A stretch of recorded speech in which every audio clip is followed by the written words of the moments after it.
ஓம் சாய்ராம். நல்லது நினைப்போம், நல்லது நடக்கும். 48 நாள் தவத்தில் இன்னைக்கு நம்ம 24வது நாளில் இருக்கோம். நேற்றைய பதிவு உங்கள் எல்லாருக்கும் ஞாபகம் இருக்கும்னு நினைக்கிறேன்.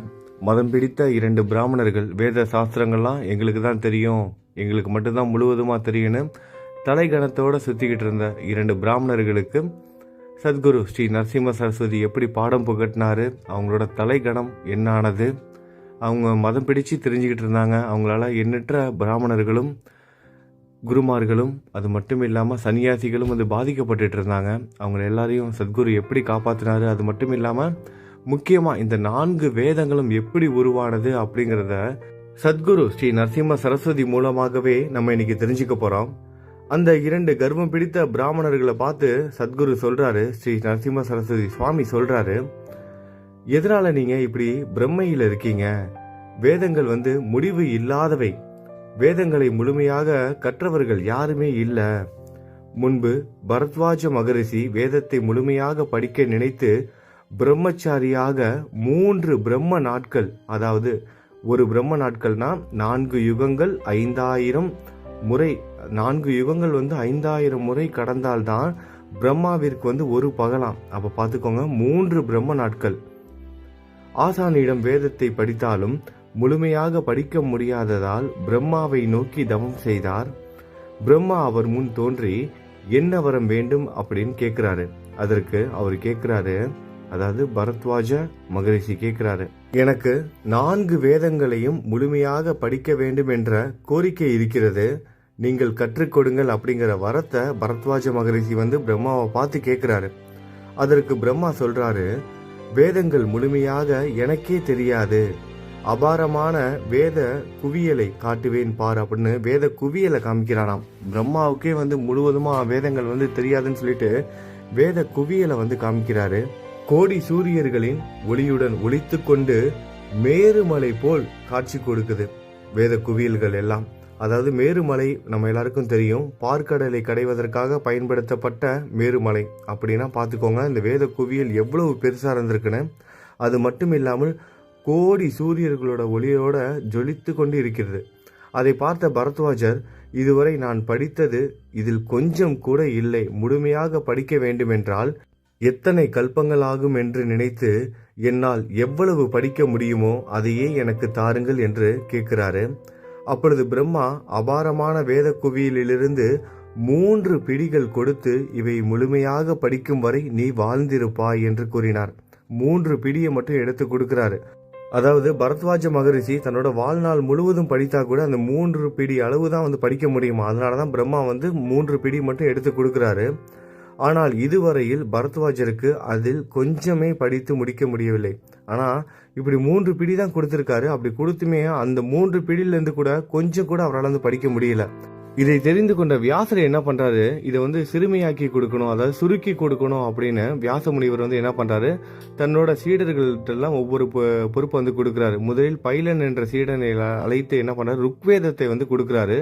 ருக்வேதத்தை பற்றி வந்து விவரிக்கிறாரு. ருக்வேதத்திற்கு கிளை வேதம் வந்து ஆயுர்வேதம், அதன் தேவதை பிரம்மா, அவர் கோத்திரம் ஆத்ரேயச, காயத்ரி சந்தஸ், சிகப்பு நிறம், தாமரை இதழ்கள் போன்ற கண்கள், நல்ல கழுத்து, சுற்று முடிகள், 2 முழம் அளவு கொண்ட உடலுடன் இருப்பார். அதில் சர்ச்சை, சிராவகம், சர்ச்சகம், சிரவணியபாரம், கிரமபாரம், ரதக்கிரமம், தண்டக்கிரமம் என்ற பாகங்கள் இருக்கின்றன. இதற்கு அஸ்வலாயனி, சாணக்கியாயன, சாகல, பாங்கல, மாண்டூகேய என்ற பிரிவுகள் இருக்கின்றன என்றார். இவ்வளவு பிரிவுகள் வந்து ருக்வேதத்தில் வந்து இருக்குதாம். கால வேகத்தில், அதாவது காலங்கள் போக போக ருக்வேதத்தில் உள்ள நிறைய பாகங்களும் பிரிவுகளும் அழிந்து கொஞ்சம் தான் இப்போ வந்து இருக்கான். இப்பொழுது வியாசர் 2வது சீடனான வைசம்பாயனை அழைத்து யஜுர்வேதத்தை உபதேசித்து அதை பற்றி விவரிக்கிறாரு. யஜுர்வேதத்திற்கு தனுர்வேதம் கிளை வேதம், யஜுர்வேதத்திற்கு தனுர்வேதம் கிளை வேதம், ருத்திரன் அதன் தேவதை, பாரத்வாஜ கோத்திரம், திருஷ்டுப் சாந்தசி, தாமரை நிறம், 5 முழம் உயரம், அகலமான கண்கள் கொண்ட உடல். யஜுர்வேதம் யக்கியங்கள் பற்றி விரிவாக விவரிக்கிறது. பிரதிப்பதம், அனுபதம், சந்தசசி, பாசை, தர்மம், மீமாம்சம், நியாயம், தர்க்கம் என்ற 8 கிளை பாகங்கள், சிட்சை, கல்பம், வியாகரணம், நிருக்தம், சந்தசு, ஜோதிஷம் என்ற 6 அங்கங்கள் இருக்கின்றன. இதில் 85 அத்தியாயங்களில் தற்பொழுது 18 அத்தியாயங்கள் மட்டுமே இருக்கின்றன என்றார். அதாவது மொத்தம் 85 அத்தியாயங்கள்ல யஜுர்வேதத்தில் இருக்கும் 85 அத்தியாயங்களை இப்பொழுது 18 அத்தியாயம் மட்டும்தான் இப்ப இருக்கான். அடுத்ததாக வியாசர் என்ன பண்றாரு, 3வது சீடரான ஜெய்மினியை அழைத்து சாம வேதத்தை உபதேசித்து அதை பற்றி விவரிக்கிறாரு. விஷ்ணு அதன் தேவதை, ஜெகதி, சந்தசி, காசியபச கோத்திரம், காந்தர் வேதம் கிளை வேதம், நல்ல வெள்ளை நிற துணியை உடலில் சுற்றி கொண்டு தண்டத்தை ஏந்தி 6 முழ உயரத்துடன் வெண்ணிறம் கொண்டவராக இருப்பார். சாம வேதத்திற்கு 1000 கிளைகள் இருக்கின்றன. இந்த சாம வேதத்தை முழுமையாக படித்தவர் அந்த நாராயணன் தவிர வேற யாருமே இல்லை. பிறகு வியாசர் என்ன பண்றாரு, 4வது சீடனான சுமந்தனை அழைத்து அதர்வண வேதத்தை உபதேசித்து அதை பற்றி விவரித்தார். அஸ்திர வேதம் இதற்கு உபவேதம். இதன் தேவதை இந்திரன். திருஷ்டுப் பைஜானிகம் கோத்திரம், தீக்ஷணமான ரூபம், கருப்பு நிறம், 7 முழ உயரம், 9 கிளைகள், 5 கல்பங்கள் உள்ளன என்றார். முன்பு உத்தமரான பிராமணர்கள் தர்ம வழியில் சென்று கொண்டு வேதங்களை படித்து வந்தார்கள். முந்திய காலத்தின பிராமணர்களிடம் தைத்துவம், மகத்துவம் இருந்தது. ஆனால் கலியுகத்தில் அவர்கள் தங்களின் தர்மத்தை கைவிட்டு வேதங்களை படிப்பதினால் தற்பெருமை கொண்டு பணத்திற்கு ஆசைப்பட்டு நம் மதத்தை வெறுக்கும் மன்னர்கள் முன் வேதங்களை சொல்வதினால் அவற்றுக்கு சக்தியும் மகிமையும் இல்லாமல் போயிற்று. முன்பு வேதங்களின் எதிர் ரூபமாக பிராமணர்கள் இருந்து வந்தார்கள். அதாவது எதிர் ரூபங்கள் அப்படின்னா வேதங்களோட பிரதிபலிப்பா பிராமணர்கள் இருந்து வந்தார்கள். அதனால பிராமணர்கள் அப்ப எல்லாம் நில மன்னர்கள் என்று போற்றப்பட்டார்களாம். மேலும் மன்னர்கள் கூட அவங்கள சேவித்தார்களாம். மன்னர்கள் கொடுக்கும் செல்வத்தை மறுத்து போகங்களை வெறுத்து வந்தார்கள். தேவையில்லாத ஆடம்பரமான பொருட்கள், அதாவது மன்னர்களே வழியக்க செல்வங்களையும் பொருட்களையும் அள்ளி அள்ளி கொடுத்தா கூட இவங்க எல்லாம் மறுத்து வந்தார்களாம். அது மட்டும் இல்லாம வேதத்தை கற்றதினால் வந்த மகிமைக்கும் சக்திக்கும் மும்மூர்த்திகளும் அவர்களின் வசம் இருந்தார்கள். இந்திரனோடு எல்லா தேவர்களும் அவர்களை சேவித்தார்கள். அவர்கள் எண்ணினால் புல்லையும் மலையாக்குவார்கள், மலையையும் புல்லாக்குவார்கள். உலகமெல்லாம் தேவதைகளின் ஆதீனமாகும். தேவதைகள் மந்திராதீனம், மந்திரங்கள் பிராமணர்களின் ஆதீனத்தில் இருந்தன. அவர்களை திருமாலும் பூஜித்தார். ஆனால் இப்பொழுது வேதங்களை அவமதிக்கும் அவர்கள் முன் பணத்திற்காகவும் வரட்டு கௌரவத்திற்காகவும் வேதங்களை சொல்லுகிற அளவுக்கு நீங்கள் மிக மிக மோசமாக செயல்படுறீங்க. இப்படிப்பட்ட உங்களோட முகத்தை கூட பார்க்க கூடாது. நீங்கள் மதிக்கட்டு வேதங்களை முழுமையாக படித்தவர்கள் என்று கர்வம் கொண்டு பிராமணர்களை துன்புறுத்துகிறீர்கள். இது உங்களுக்கு நல்லது அல்ல. இதனால் உங்களுக்கு என்ன லாபம்? அதுவும் இல்லாமல் என் சீடன் திருவிக்கிரம பாரதியையும் ஜெயபத்திரம் கொடு என்று துன்புறுத்தி இருக்கீங்க. சுவாமிகள் நரசிம்ம சரஸ்வதி கேட்கிறாரு, இது எல்லா விளக்கத்தையும் கொடுத்துட்டு இப்படி இருக்கும்போது நீங்க தான் எல்லாத்தையும் படிச்சு முடிச்சவங்கன்னு உங்களால எப்படி சொல்ல முடியுது? எப்படி தலைகணத்தோட சுத்துறீங்க? நீங்க எத்தனையோ பிராமணர்களையும் இவங்களெல்லாம் வேதங்கள் படிச்சவங்களெல்லாம் நீங்க துன்புறுத்துறீங்க. இப்ப கடைசியா ஆட்டை கடிச்சு மாட்டை கடிச்சு என்னோட சீடன் கிட்டேயே வந்துட்டீங்க, திருவிக்கிரம பாரதி கிட்டேயே வந்துறீங்க. அது மட்டும் இல்லாம ஜெயபத்திரம் எழுதி கொடுக்க சொல்லி துன்புறுத்துறீங்க. இப்படி உங்களை தூண்டி விட்டது யாரு அப்படின்னு கேள்வி கேட்கிறாரு. இப்படி அறிவில்லாம நடந்துகிட்டு துன்பத்தை நீங்களே விலை கொடுத்து வாங்கிக்காதீங்க அப்படின்னு எச்சரிக்கிறாரு. இனிமேலாவது நான் சொல்றதை கேட்டுட்டு இந்த இடத்தை விட்டு போயிருங்க என்று சொல்றாரு. நரசிம்ம சரஸ்வதி சுவாமி அவர்கள் இவ்வளவு விளக்கத்தையும் கொடுத்து பொறுமையா இவ்வளவு அறிவுரையும் சொல்லி இதுக்கு மேலேயும் நீங்க இந்த மாதிரி தப்பு பண்ணீங்கன்னா நீங்களே துன்பத்தை அனுபவிக்கிற நிலை வந்துடும் உங்களுக்கு. தயவு செய்து இந்த விஷயத்தை இதோட விட்டுட்டு போயிருங்க அப்படின்னு எச்சரிக்கிறாரு, சொல்லி பாக்குறாரு. ஆனா அப்படி இருந்தும் இவங்க திருந்தினாங்கன்னா திருந்தல.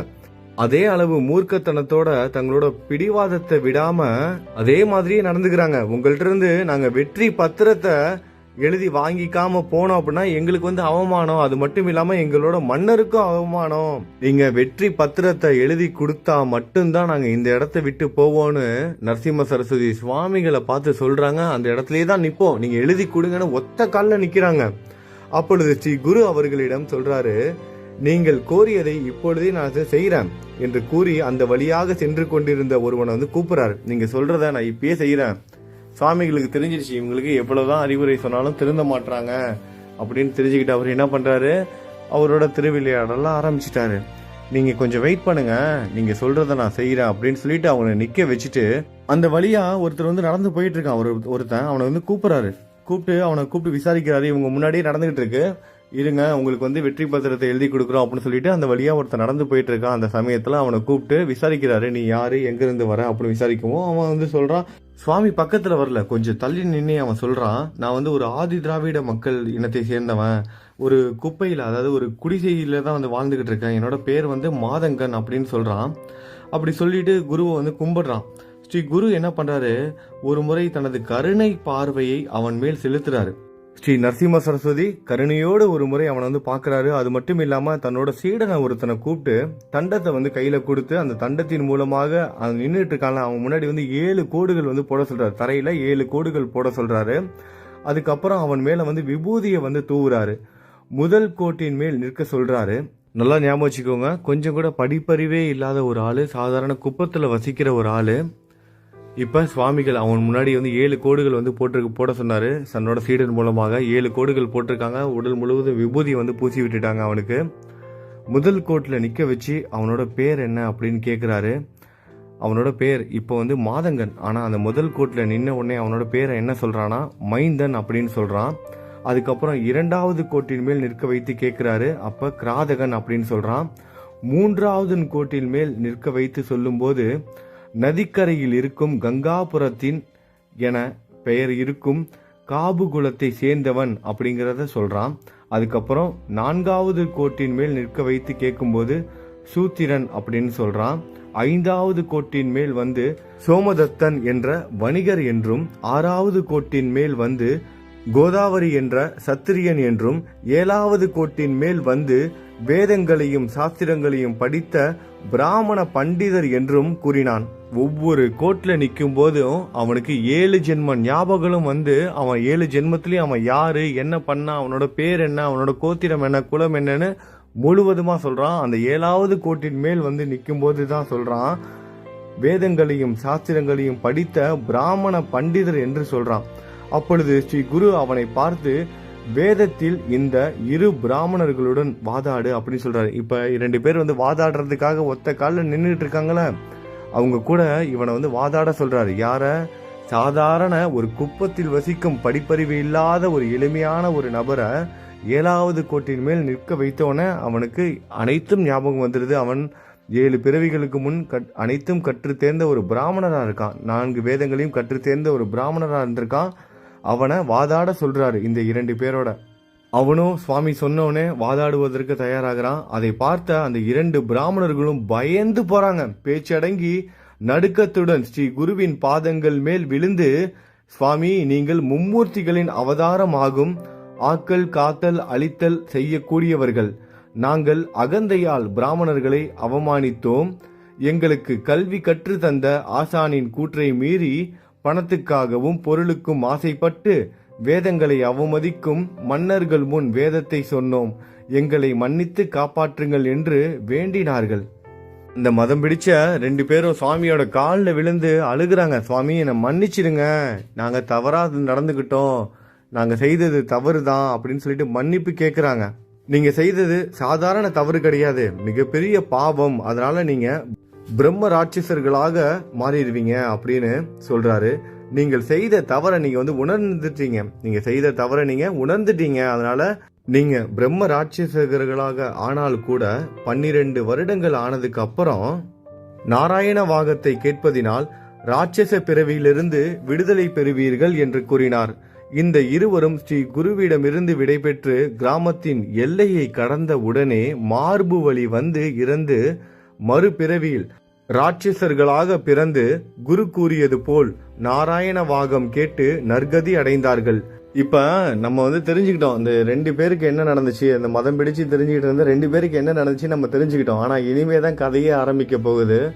சாதாரண ஒரு படிப்பறிவு இல்லாத ஒரு ஆளு, அவனுக்கு இப்ப 7 ஜென்ம ஞாபகமும் வந்துருச்சு.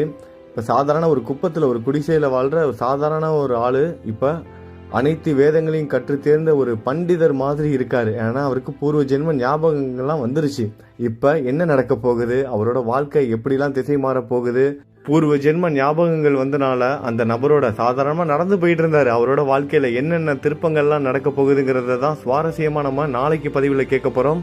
நல்லது நினைப்போம், நல்லது நடக்கும். ஓம் சாய்ராம்.